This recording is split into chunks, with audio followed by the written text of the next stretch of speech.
ఉత్తర తెలంగాణలో ఎమ్మెల్సీ స్థానాలపై ఉత్కంఠ నెలకొంది. సునాయాసంగా గెలిచే స్థానాలు కావటంతో ఆశావాహుల సంఖ్య పెరుగుతోంది. అసెంబ్లీ ఎన్నికల్లో ఎమ్మెల్యే టికెట్లు దక్కని వారితో పాటు ఎమ్మెల్యేలుగా ఓడిపోయిన వారు సీనియర్లంతా టికెట్లు ఆశిస్తూ ఉండడంతో పోటీ రసవత్తరంగా మారింది.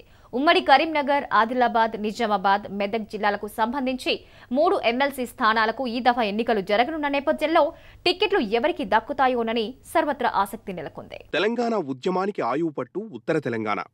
టీఆర్ఎస్కు బలీయమైన ప్రాంతం కూడా అదే. అందుకే అక్కడ పార్టీలో ఎంతోమంది సీనియర్లున్నారు. పార్టీ ప్రధాన నాయకత్వం, వారి అనుచరగణం మొత్తం అదే ప్రాంతానికి చెందినవారు.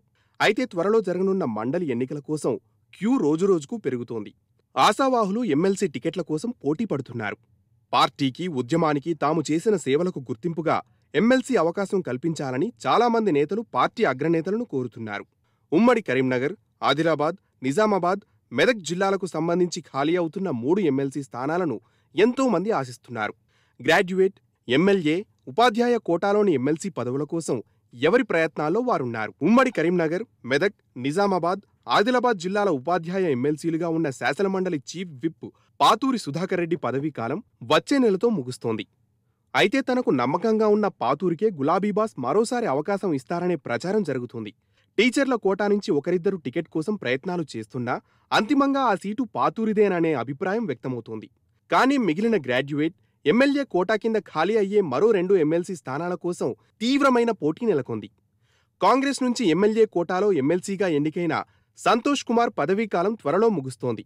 ఆయన ఈ మధ్య శాసనమండలిలో కాంగ్రెస్ మండలి పక్షాన్ని అధికార టీఆర్ఎస్లో విలీనం చేస్తున్నట్లు ప్రకటించిన నలుగురిలో ఉండడంతో మరోసారి సంతోష్ కుమార్కే అధికార టీఆర్ఎస్ పార్టీ నుంచి బెర్త్ కన్ఫర్మ్ చేస్తూ ఎక్స్టెన్షన్ ఇచ్చే అవకాశాలు అధికంగా ఉన్నాయంటున్నారు పార్టీ నేతలు. అయితే నిజామాబాద్కు చెందిన మాజీ స్పీకర్ కేఆర్ సురేష్ రెడ్డి ఈ టికెట్ను ఆశిస్తున్నట్లు పార్టీలో ప్రచారం జరుగుతుంది. అసెంబ్లీ ఎన్నికల వేళ పార్టీ మారిన సురేష్ రెడ్డికి ఇప్పటికే ఏ పదవీ దక్కలేదు.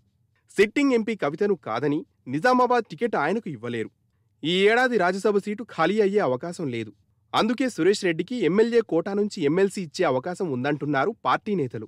మాజీ విప్ నల్లాల ఓదేలు, మాజీ ఎమ్మెల్యే గడ్డం ఆనందరెడ్డి సైతం టికెట్ కోసం ప్రయత్నిస్తున్నారు. ఇక ఆదిలాబాద్ జిల్లాలో పార్టీలో మొదటి నుంచి ఉన్న లోకా భూమారెడ్డికి ఎమ్మెల్సీ అవకాశం కల్పిస్తానని కేసీఆర్ గతంలో హామీ ఇచ్చారు. దీంతో ఎమ్మెల్యే కోటాలో ఎమ్మెల్సీ స్థానం కోసం భూమారెడ్డి పేరు పరిశీలనలో ఉంది. కరీంనగర్ జెడ్పీ చైర్మన్గా ఉన్న తుల ఉమ సైతం టికెట్ ఆశిస్తున్నారు. వేములవాడ టికెట్ దక్కని ఉమ ఎమ్మెల్సీ టికెట్ ఇవ్వాలని కోరుతున్నారు.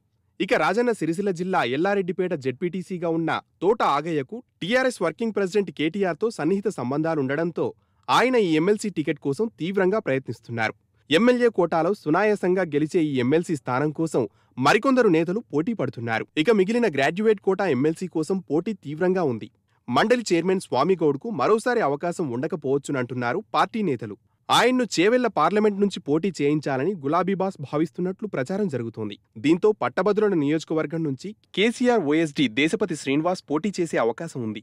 అదే సమయంలో ఈ టికెట్ కోసం ట్రాస్మా రాష్ట్ర ప్రధాన కార్యదర్శిగా ఉన్న యాదగిరి శేఖర్రావు, టీఎన్జీఓ నాయకుడైన అహ్మద్, కరీంనగర్ జిల్లా టీఎన్జీఓ అధ్యక్షుడు మారం జగదీష్ వంటి వారితో పాటు Karimnagar municipal mayor Ravinder Singh, Karimnagar market committee మాజీ చైర్మన్ సునీల్ రావు వంటి వారెందరో పోటీలో ఉన్నారు. వీరే కాకుండా ఉమ్మడి కరీంనగర్, నిజామాబాద్, మెదక్, ఆదిలాబాద్ జిల్లాలకు సంబంధించిన ఎమ్మెల్యే, గ్రాడ్యుయేట్, ఉపాధ్యాయ కోటాలోని 3 ఎమ్మెల్సీ స్థానాల కోసం మాజీ ఎమ్మెల్యేలు ప్రయత్నిస్తున్నారు.